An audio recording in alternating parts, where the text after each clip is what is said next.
잠언 10장 1절로 5절까지의 말씀 우리 다 같이 한 목소리로 합독하겠습니다. 솔로몬의 잠언이라. 지혜로운 아들은 아비를 기쁘게 하거니와 미련한 아들은 어미의 근심이니라. 불의의 재물은 무익하여도 공의는 죽음에서 건지느니라. 여호와께서 의인의 영혼은 줄이지 않게 하시나 악인의 영혼은 물리치시느니라. 손을 게으르게 놀리는 자는 가난하게 되고 손이 부지런한 자는 부하게 되느니라. 여름에 거두는 자는 지혜로운 아들이나 추수 때에 자는 자는 부끄러움을 끼치는 아들이니라. 아멘. 잠언 1장부터 9장까지는 잠언 전체로 보았을 때에 아주 긴 서론 같은 것입니다. 서론의 역할은 무엇이었냐면 지혜를 사모하고 지혜를 얻어야 한다라고 하는 것을 여러 이야기들을 통해서 권면하는 부분이었죠. 그래서 우리가 지혜가 무엇이고 지혜를 얻어야 하고 지혜를 얻었을 때는 어떻고 지혜를 얻지 못했을 때는 어떻다라고 하는 것을 아버지의 입장에서 또한 예수 그리스도와 같이 의인화된 지혜의 입장에서 여러 이야기를 하면서 지혜를 얻어야 된다라고 하는 것을 강조하는 잠언의 긴 서론의 역할을 하는 것이 1장부터 9장까지였습니다. 이것이 왜 중요하냐면 1장부터 9장까지 이야기하는 그 내용이 마음속에 받아들여지지 않으면 10장부터의 내용은 뭐가 되겠어요? 잔소리가 되는 거예요. 그때부터는요. 그죠? 그러나 1장부터 9장까지의 내용 가운데에서 그렇구나, 다른 어떤 것보다 내가 말씀의 지혜, 하나님으로부터의 지혜를 얻어야겠다 마음먹은 사람은 10장 이후에 한 절 한 절 한 절 끊어져 있는 이 잠언들, 말 그대로 진짜 잠언이죠. 이 잠언들 하나하나가 꿀송이처럼 닳은 거죠. 여러분, 우리가 잠언뿐이겠습니까? 하나님의 말씀을 우리가 읽고 대할 때에도 여러분 가장 중요한 것이 뭐냐면 하나님의 말씀에 대한 사모함이에요. 하나님과 하나님의 말씀에 대한 사모함이 우리에게 있어야 되는 거죠. 그래야 진짜가 되는 거예요. 그런데 이 사모함은 사실 마음 먹는다고 이렇게 생겨지는 것도 아니고 또 누가 이렇게 설득한다고 사실 되어지는 것도 아니에요. 여러분과 여러분 주변에 있는 것과 여러분 목회자와 모든 주변의 상황들이 어우러져 하나님과 하나님의 말씀에 대한 사모함이 우리 가운데 일어나야 되는 것인데, 여기에서 가장 중요한 역할을 하는 것은 성령의 인도하심인 거예요. 그러니 여러분, 우리가 많은 부분에서 나를 향해서나 주변 사람들을 향해서나 여러분 반드시 기억하셔야 되는 것은 뭐냐면, 이러한 영역은 믿음의 영역, 구원의 영역, 또 어떤 성장의 모든 영역 가운데에서 사람은 거둘 뿐 중요한 것은 성령께서 이끌어 가신다는 사실을 먼저 인정하고, 성령을 사모하고 하나님을 사모하고 하나님의 말씀을 사모하고 지혜를 사모하는 마음 가운데 서서 있는 저와 여러분 되시기를 바랍니다. 그래야 이제 우리 잠언 안에서도 이 잠언 9장까지의 서론이 통해야 10장 이후의 내용 속에서도 이 말씀들이 우리의 마음판에 새겨지는 귀한 말 그대로의 잠언이 되겠죠. 그래서 잠언 10장은 전체적인 부분에서 잠언의 2부, 본론 2부의 느낌이에요. 2부도 여러분 둘로 쪼개지는데 1장부터 15장까지가 한 단락이고, 그리고 16장부터 22장까지가 두 번째 단락으로 크게 나누어질 텐데, 10장부터 15장은 여러분 의인이라는 단어가 나오기도 하고 안 나오기도 하는데, 의인이라고 하는 단어가 안 나온다 하더라도 10장부터 15장까지는 의인이라고 하는 단어가 핵심 키워드예요. 그래서 한 절 한 절 한 절 읽을 때마다 의인과 악인을 이렇게 비교해 가면서 잠언을 이렇게 잠언을 소개하고 있죠. 왜냐하면 우리가 옳은 것과 옳지 못한 것을 늘 이때와 함께 이야기하였을 때에 더 설득력이 있어지는데, 여러분 그런 내용들이 이제 10장부터 15장까지는 있습니다. 그렇다면 재밌는 것이 있어요. 일단 우리 1절 매일 시작할 때를 보면 솔로몬의 잠언이라 이렇게 이야기를 하고 있죠. 그런데 이 10장부터 22장까지 이 솔로몬의 잠언이 계속되어질 건데, 이 솔로몬의 이 잠언의 개수가 총 몇 개냐면 376개의 잠언이 이어질 거예요. 두 줄로 된 각각의 개별적인 잠언들이에요. 말 그대로 격언 잠언들이죠. 뭐하면 뭐하니, 또 반대로 해서 의인과 악인을 대조한다 그랬으니까는 의인과 관련된 거 하나, 악인과 관련된 거 하나, 개별적인 잠언들이 쭉 이어지는데 총 376개 이렇게 잠언이 되어 있는데, 얼마나 이 잠언을 이렇게 기록하고 완성할 때에 얼마나 이렇게 뭐라 그럴까요, 정교하게 만들었는지. 이 376이 뭘 의미하냐면 솔로몬의 이름을 숫자로 쓰면 376이 돼요. 이걸 게마트리아라 그러는데, 우리가 지금 가지고 있는 이 아라비아 숫자가 솔로몬 시대에는 없었죠. 솔로몬 시대에는 우리가 알고 있는 아라비아 숫자가 없었어요.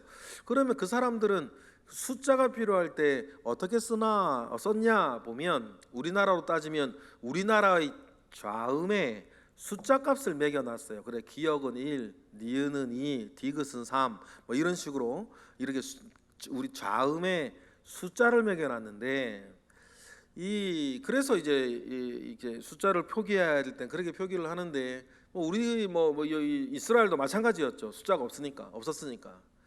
그런데 이 솔로몬이라고 하는, 쉽게 표현하면 시읒과 리을과 미음의 숫자 값을 매겨 보면 376이에요.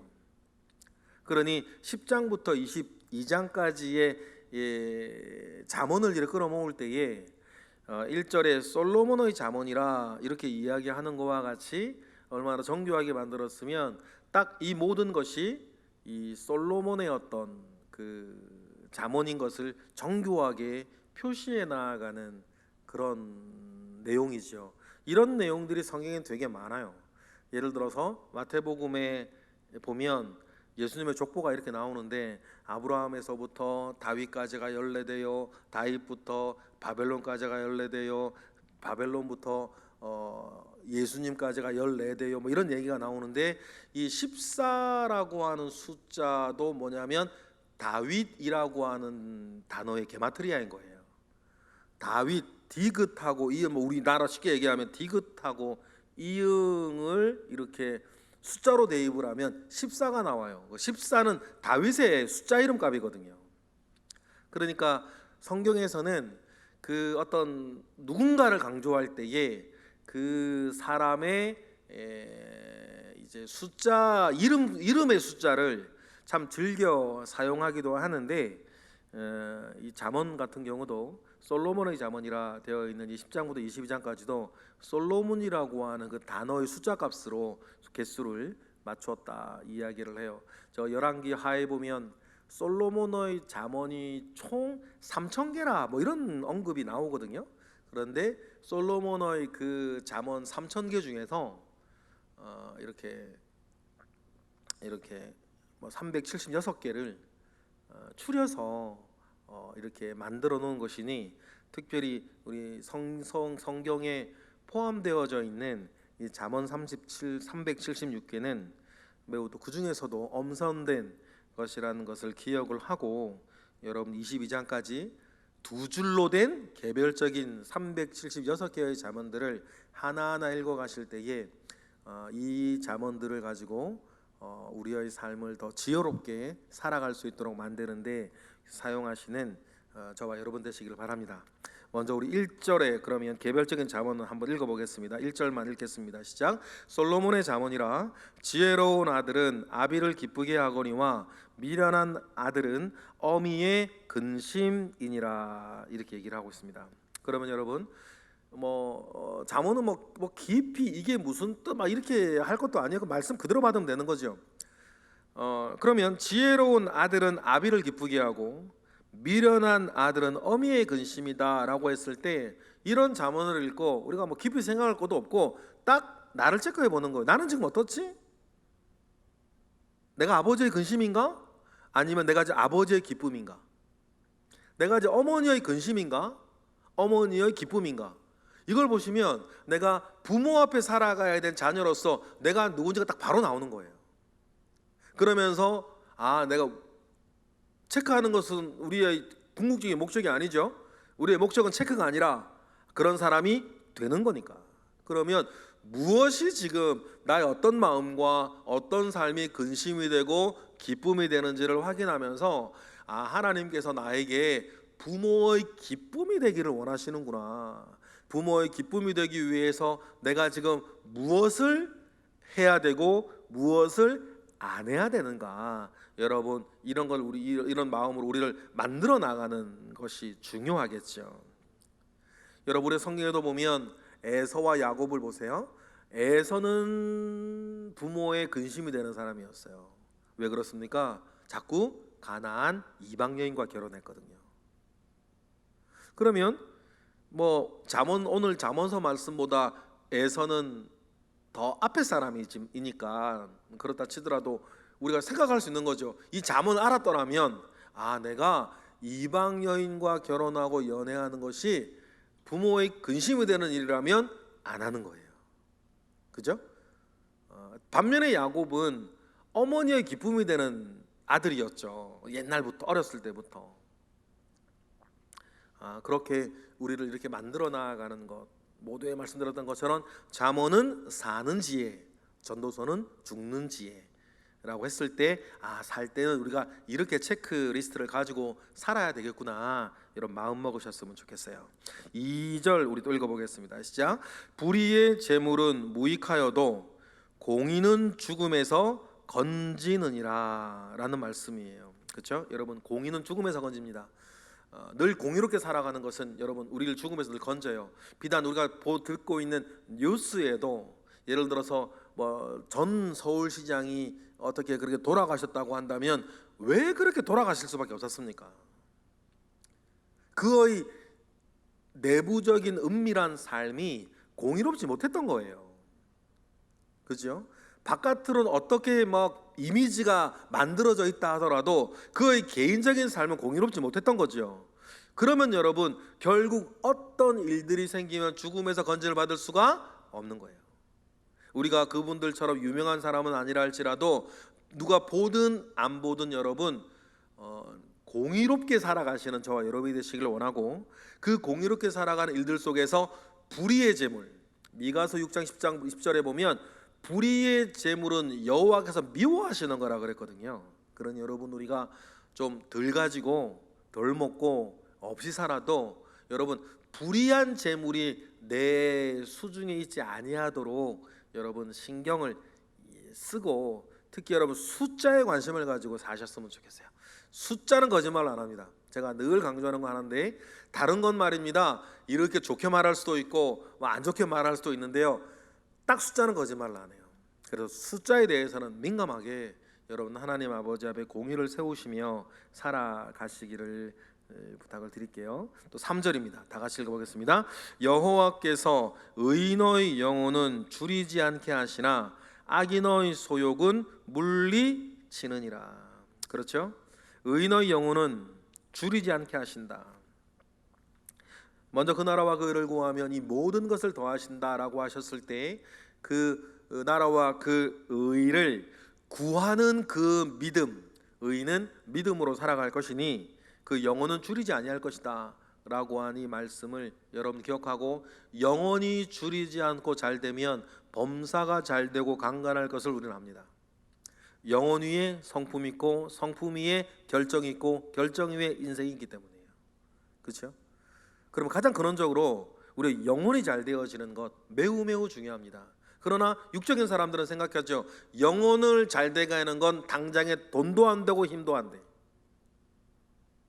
그런 신경 쓰지 않아요. 그리고 당장에 나한테 돈이 되고 힘이 되고 재미가 되는 거 신경을 쓰는데, 다시 한번 거꾸로 가볼까요? 인생 밑에 결정이 있고 결정 밑에 여러분 성품 있고 성품 밑에 영혼이 있는 거예요. 그렇죠?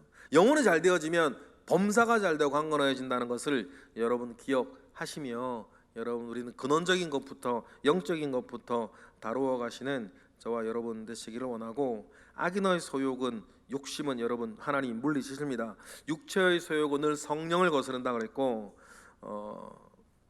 내 안에 있지 아니하는, 하나님 안에 있지 아니하는 그 모든 것들은 여러분 결국에는 풀과 같이 마르고 꽃과 같이 시든다라고 하는 것 기억하고 하나님 편에 서 있는 저와 여러분 되시기를 바랍니다.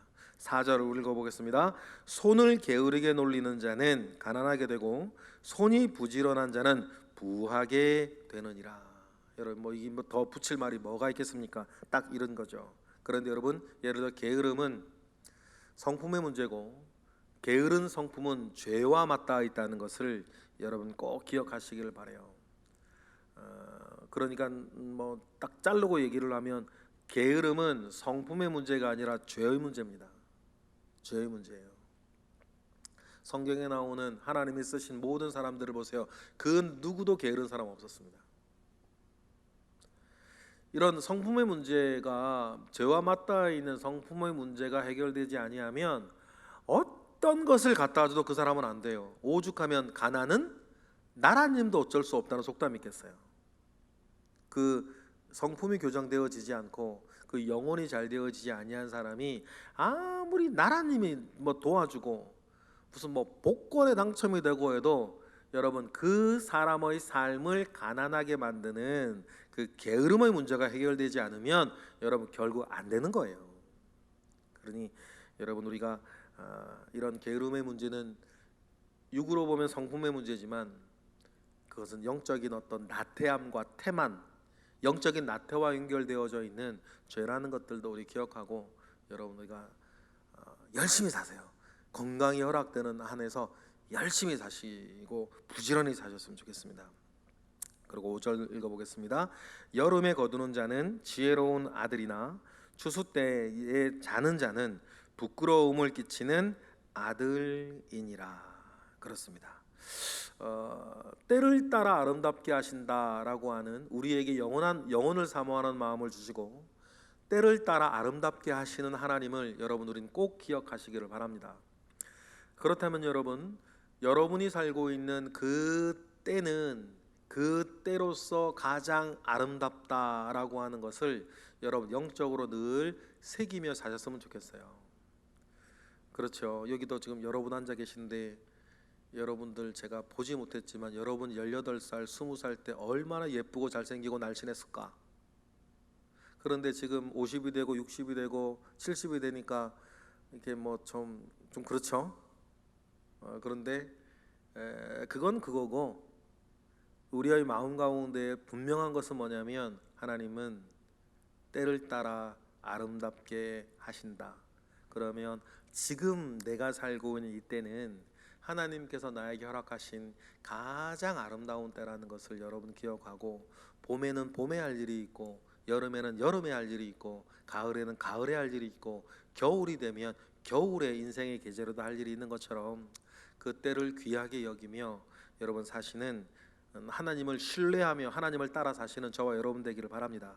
그러니 5절에도 여름에 거두는 지혜로운 아들, 그런데 추수 때에는 추수 때의 아름다움을 따라 살아야 되는데 그때 잠을 자버리면 그렇죠? 부끄러움을 끼치는 아들이 된다라고 하는 말씀을 우리는 기억을 하는 거죠.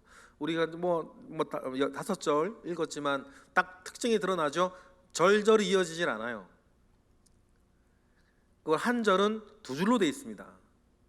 그리고 마치 의인과 악인을 늘 대조해 가면서 이렇게 나가는 형식을 늘 이렇게 가지고 있어요. 좀 전에 맨 처음에도 말씀드렸듯이 의인과 악인을 이게 대조하는 형식으로 말씀을 하는 건 그만큼 이거는 설득력을 더하기 위해서고, 또 상식으로 잠언의 개수가 376, 솔로몬의 그 이름 숫자를 따라 이게 정교하게 만들어졌구나라고 하는 것을 여러분 기억하시고, 이런 후에 이제 잠언이 이제 본격적으로 10장부터 시작해서 22장까지 이렇게 계속이 될 건데, 그때마다 하나님으로부터 정말 이렇게 뭐라 그럴까, 작은 요리되어진 어떤 말씀들이 있죠. 그래 깊이 뭐 우리가 막 고민하면서 할 것도 없어요. 읽고 받아들이고 결정하고 순종하면 되는 아주 이제 요리가 되어져 있는 말씀의 잠언이니까 여러분 딱 기억하시며 매절을 읽고 묵상할 때마다 하나하나 내 것으로 삼아 나아가시는 은혜가 있기를 주님의 이름으로 축복합니다. 기도하겠습니다. 할렐루야. 하나님 감사와 영광을 올려드립니다. 지혜의 잠언의 말씀, 우리가 살아가는 데 필요한 귀한 말씀들을 우리에게 허락하여 주심에 감사를 드립니다. 오늘 우리가 읽은 이 5개의 잠언 안에서도 우리의 삶을 어떻게 꾸려나가야 할지를 알게 하심에 감사와 영광을 올려드립니다. 이러한 지혜의 말씀을 따라 살아 우리가 형통하고 행복하게 살아갈 수 있도록, 행복을 끼치고 다른 이들에게도 복이 되어 살아갈 수 있도록 우리에게 은혜를 베풀어 주시옵소서. 이 시간 드려지는 1,000번째 예물과 이 시간 드리는 새벽을 깨워드리는 모든 기도 가운데에 주님 함께 하시옵소서. 예수 그리스도의 이름으로 기도드렸나이다. 아멘.